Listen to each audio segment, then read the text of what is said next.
Good afternoon, micro followers. I have officially retired the incubator 5 days post lockdown on the last 8 quail eggs that I had to incubate that are literally sitting in the exact same position as when I removed the turning tray. So I have landed with a 37% hatch rate.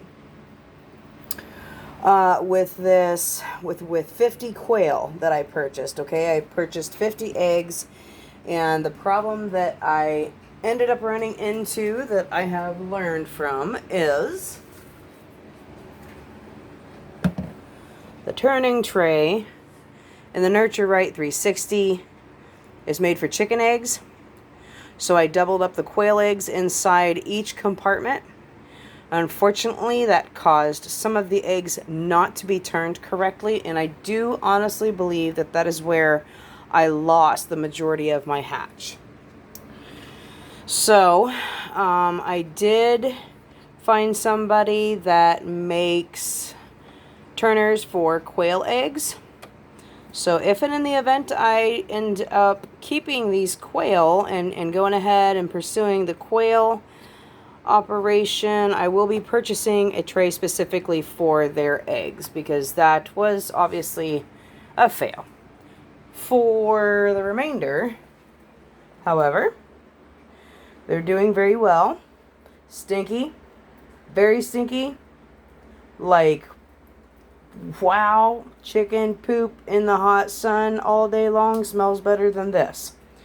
So I will definitely have to come up with an alternative if we decide to keep them. Obviously, they're comfortable. Look at that. I will have to come up with an alternative if we decide to continue breeding quail for meat and eggs, because they cannot stay in the house. This is not okay with me. So I don't know. Maybe that was part of the reason why I was so turned off by them so quickly. People told me that quail stunk, and I thought to myself, chicken are easy, 4 times their size. And, my chickens have stunk before, but let me tell you, it took them a lot longer and a lot more extreme temperatures to get to this amount of yuck. So, if we do decide to continue doing quail, the very first thing that's going to happen is they're going to get their own coop and brooder outside. On that note, let me take you outside and show you. I won't take too much time on this one because temperatures are ridiculous. But out of the scrap wood that we had from the enclosure, over the last course of days, we've been building a little quail cage so I can get my 1 male per 6 females separated out and go ahead and process the roosters that are left over. So how this works is this, obviously the end box is enclosed. That way they have complete shelter from the elements. This is a 6 foot long by 2 foot wide by 2 foot tall cage. These are on hinges. The doors are on hinges. The middle support boards right there, I'll be getting the a hanging waterer. Maybe. I'm not positive. I have installed the water system here. See, it comes up. It's got this nifty little thing right here. I'm struggling with this, the container. I don't know what kind of container to use.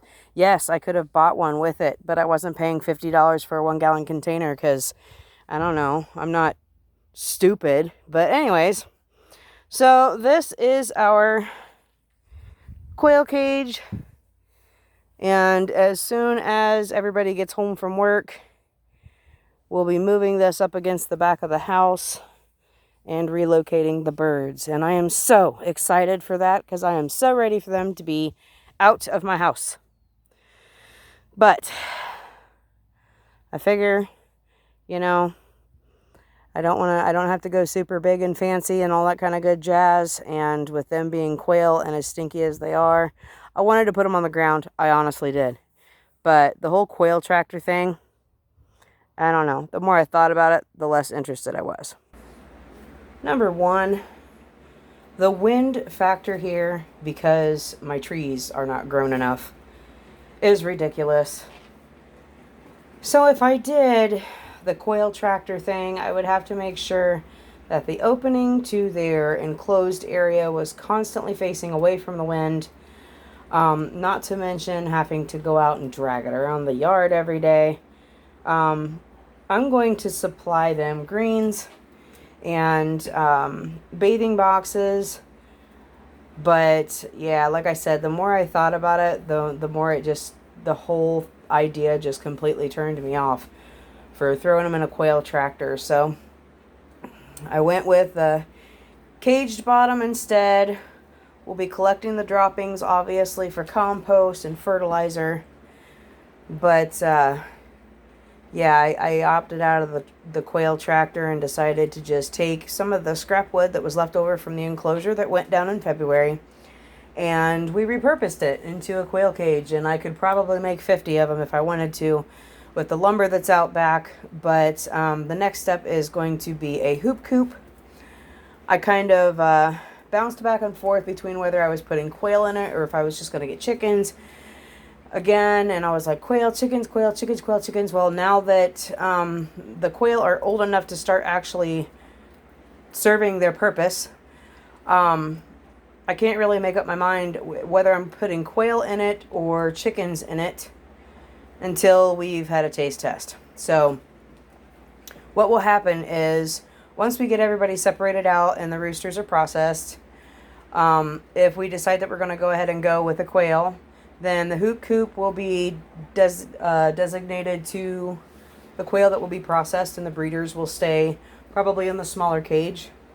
Or maybe vice versa. You know, we'll have everybody in the hoop, and then whoever's going to be processed will keep separated into the small cage. If we decide not to stick with them, then the hoop coop's going to go up, and I'm going to go ahead and continue with starting to stock up on chickens. And I still haven't decided which ones I'm going to start with, but I'm kind of leaning towards the silkies. So, just, you know, not to have a spoiler alert or anything, but I am kind of leaning towards the silkies. So I kind of need the silkies to be broody by the time any other chicken that I have is laying. That's okay. You sure about that? Sorry, buddy. Yeah, so I need the silkies to be broody, of broody age, I'll put it that way. By the time any of the other chickens start to lay, otherwise it kind of defeats the purpose of having the silkies, because the whole reason why I like them, I mean, outside of the fact that they're absolutely gorgeous, is because they are excellent moms and they're known for going broody. So they're kind of vital to the chicken operation. So that is your latest update on the quail and what's going to happen with them. We've got the little quail cage finished. So once I get that moved, I'll be relocating everybody outside. Obviously, I will be bringing the phone along with me to record, so you guys can see their first response with the outside, with being outside. I feel sorry for them. I hate it out there right now, but they're all about some heat, so they'll love it. So I'll drag you guys along for that one. And after we get them stabilized and everything, then it's time to start the hoop coop project. So I'll be dragging you guys along with me on that one too.